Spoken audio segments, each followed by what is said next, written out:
Chris Paul Clippers. Chris Paul reportedly told Kawhi to switch off Klay Thompson because Kawhi was struggling to keep up, as per Chris Haynes. Jeff Van Gundy then told Chris Paul, you might have had leeway in other places to change up defensive coverages, but you don't have that leeway here. Sit your punk ass down, CP3. Come on, Taylor Rooks on, what are they on, Amazon Prime? They talked about it too. Yeah. Sitting with Candace Parker.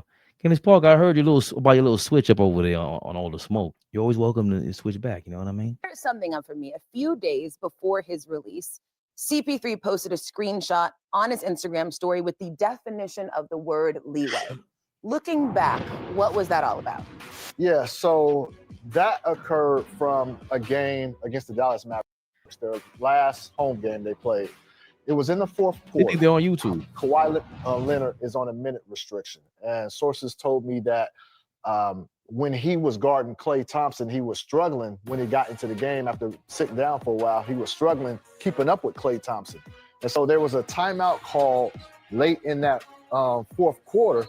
And during the fourth quarter, and during that timeout, Chris Paul went to Kawhi Leonard and said, hey, man, are you fresh enough? Do you feel good?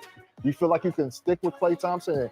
And he asked the teammates, he said, hey, y'all might want to switch this. Wait till he gets warm until he goes and guards Klay. Klay is killing us at that point. And so they ended up switching the matchup, the assignment.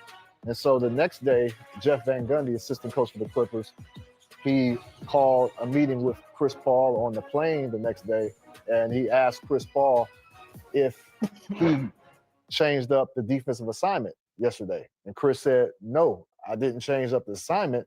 I just suggested, hey, we might want to have somebody else guarding Klay right now because Kawhi is not warm yet.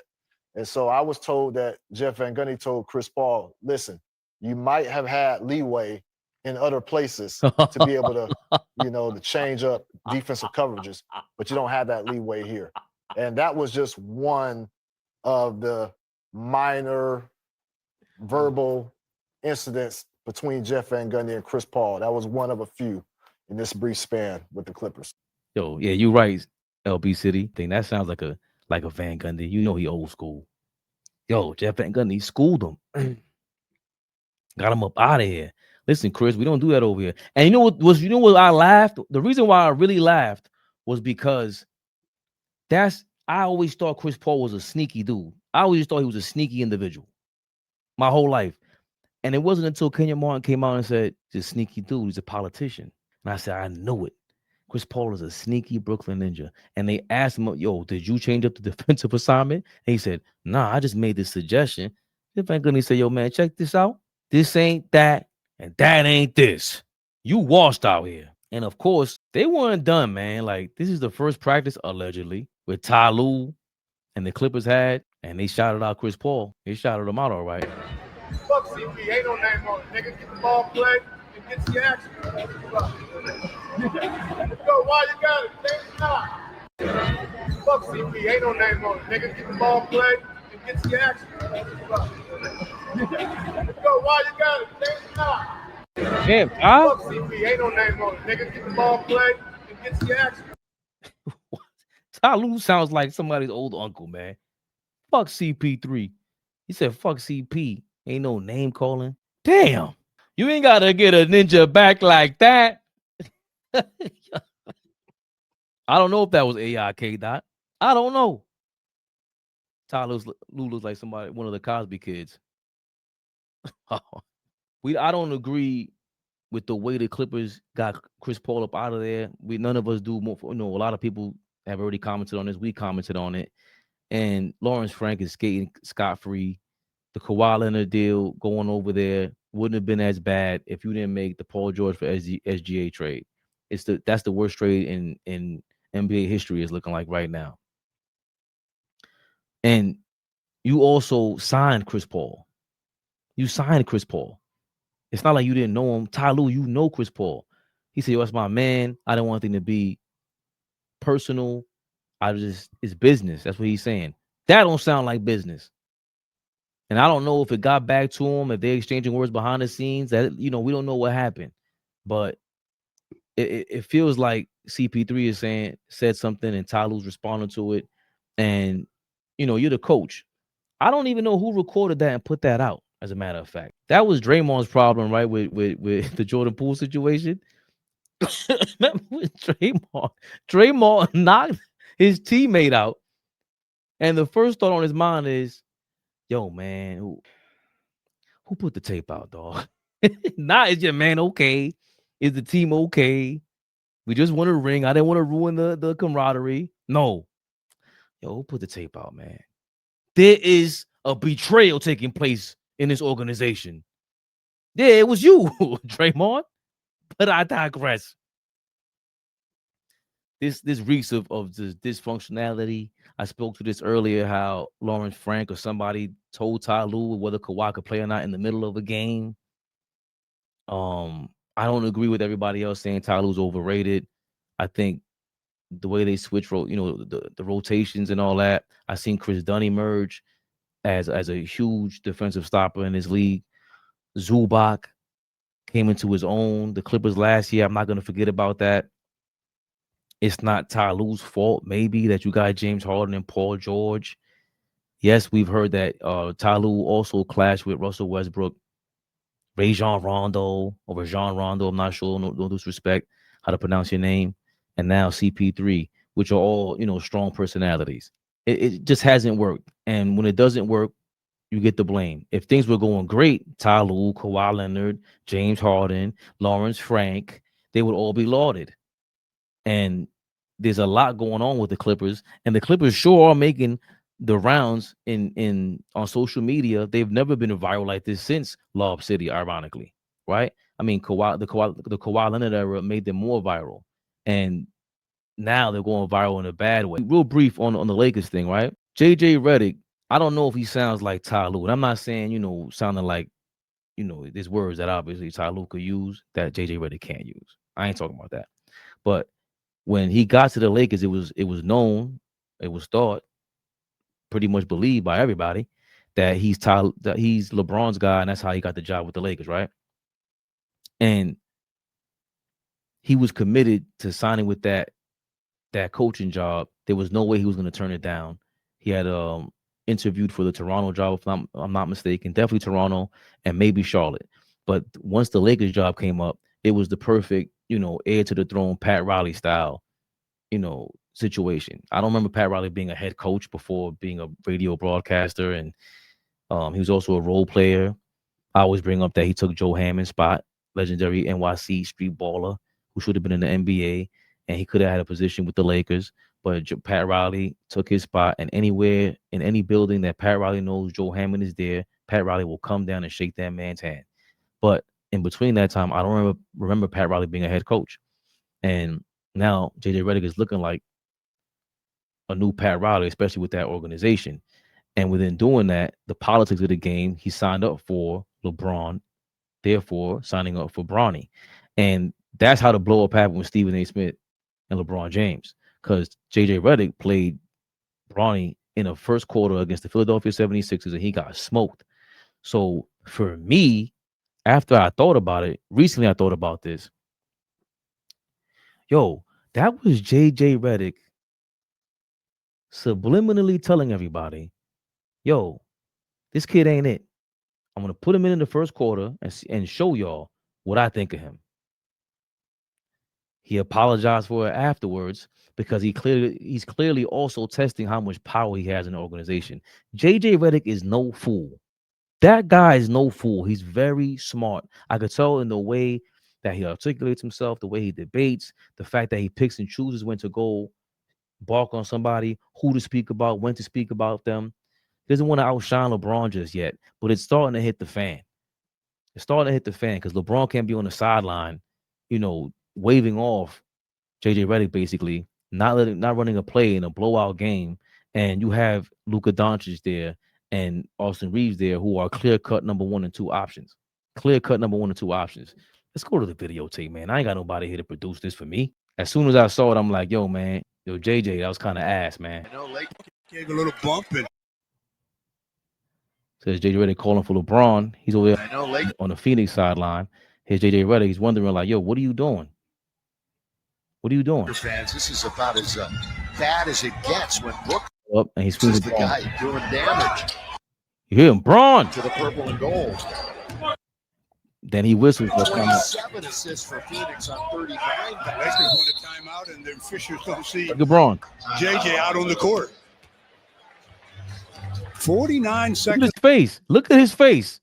Who's he looking at? Who else will make you make this face? left in the third. He's shaking his head. Watch it again. I hope YouTube does not scrub this out. Fucking punks. Gave a little bump, and Gabe Braun. went flying, and he stepped back and knocked down the jumper. And I know In the middle of the Phoenix. He's Laker fans, this is about as bad as it gets when Brooks is the guy doing damage to the purple and gold. 27 assists for Phoenix on 39. Lakers want a timeout, and then Fishers don't see JJ out on the court. Look at his punk ass. With your punk ass. Look, just fraternizing. Good for you, Braun, you fucking chump. Look. Yo, that's crazy.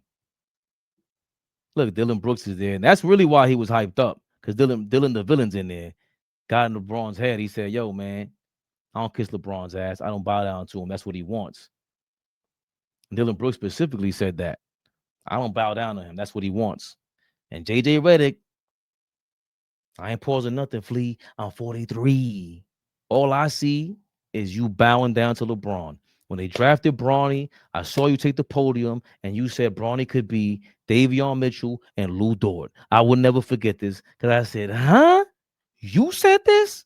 Out of all people? This is the guy that has a podcast on YouTube, million subscribers, did his thing. You sitting there telling me that you watched this much basketball, analyzed this much data, and all that shit told you that this guy, Bronny James, has the potential to be Davion Mitchell, a top 10 draft pick.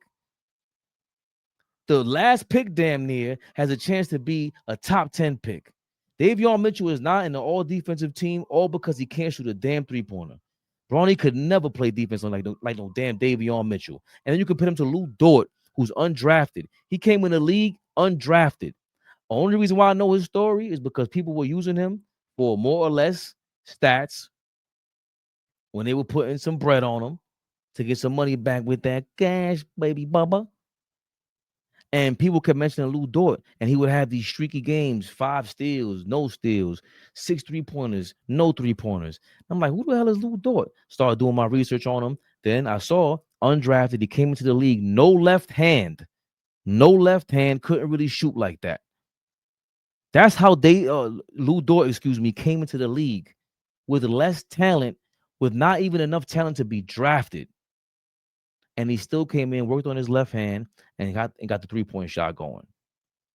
And now he's part of the regular rotation of the OKC Thunder, which, by the way, we'll get into that. LB New York City, I appreciate you sending me that comment about I Heart possible return to the Knicks. We're going to tease that so I get the fellas on me because I want to hear how they respond to that. I ain't pausing nothing, Flea. I'm 43. But I digress. JJ Redick, you're going to have to somehow put your foot down with a superstar who is a third option, who I've been said is a third option. And the only reason why nobody saw it was because you didn't have 2 options on the court to go to. Now you finally see it. That is the third option. I don't care what his superstar status is on a court. You're going to have to develop something. I'm pretty sure you spoke to him, but there's no way possible I'm letting Braun's punk ass chump me like that because Braun is a punk. At the end of the day, I don't care what he told Stephen A. Smith. I got kids too. JJ Redick, you got a job. You are the Lakers head coach. That is not the Minnesota Timberwolves. It ain't really the Knicks. It ain't really. That's the storied franchise. You had a chance to make history. You better make history with his ass first. Braun, check this out. If that shit happens again, we're going to have some problems. What kind of problem you say, JJ Redick? You talking about JJ? And I would just grill him after that.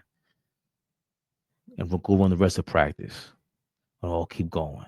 JJ Redick does not come off like someone who's a chump, especially when it comes to, verbal altercations. That's my issue with him just right now. You had no problems trying to punk Stephen A. Smith live on TV. And he's the number one guy for that station that you work for. He's the number one guy. He's the number one money man at ESPN. And you had no problem trying to undress him on national television. I ain't pausing nothing, Flea. I'm 43. the Kendrick Perkins things. Kendrick Perkins was bugging, saying, "Yo, man, all the MVP voters are white and racist." JJ Redick had no problem getting all red and going at Kendrick Perkins' big ass. He knew he had to go see Kendrick Perkins one day at Bristol or wherever. You're gonna see him somewhere. And you know what I love about JJ Redick? You know how I knew he was ill? That he did that with Kendrick Perkins, and he still went on their show, the Road Tripping Show, and talked about basketball on his couch. He had came back home from like coaching his kids, chilling on his couch, and he was on the same show with Kendrick Perkins and Richard Jefferson. That's how I'm like, yo, so you know how to be a leader, you know how to make tough decisions and still show up back to work and not take it personal. And you know who doesn't know how to do that? It's LeBron. And you kind of, I don't want to say scared, you just don't know how to handle that situation. But you better go handle, maybe it's time to call Pat Riley. God bless the dead. Jerry West would have been the perfect person to bridge that gap with after he flamed your ass. What did you do to impact the outcome of a game? That shit, I'm going to put that on the wall somewhere. Jerry West, what did you do to impact the outcome of a game? That's what he told JJ Redick. You are now in position to impact the outcome of every single game in Lakers' current, future history, the short term especially. Jerry West, the legend, the logo, warned your ass. You better go holler at LeBron James, brother. Better go talk to that man. Talking about he got a bad back. He should be working with Jeannie Buss and them. Well, Jeannie Buss is out of there.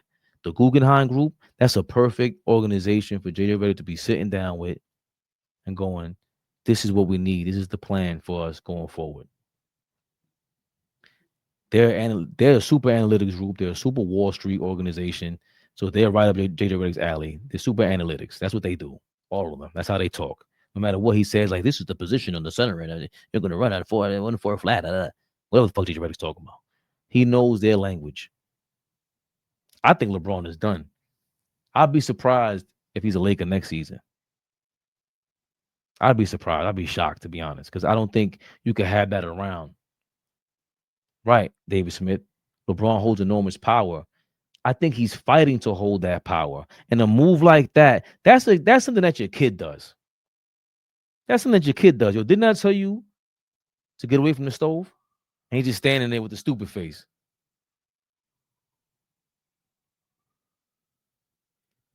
He's a grown man, bro. That's a grown man. So what did LeBron want out of that? He wanted his teammates to see how I'm the boss around here. Okay.